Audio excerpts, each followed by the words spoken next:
Hey there, breakfast lovers! Today, we're going to whip up a delicious and nutritious avocado toast with poached eggs. Let's get started.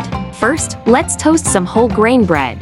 This will give us a great base for our avocado toast. While that's toasting, take a ripe avocado and cut it in half. Scoop out the pit and gently twist it to remove it from the avocado.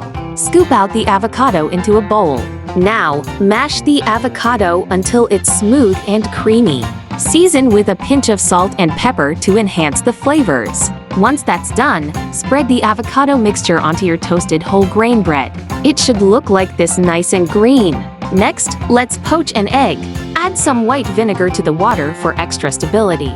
Crack an egg into a small cup and gently slide it into the simmering water. Cover the pan and cook for about 2 minutes, no need for fancy swirling. Once it's cooked, place the poached egg onto your avocado toast. For extra flavor, you can top your toast with cherry tomatoes or feta cheese.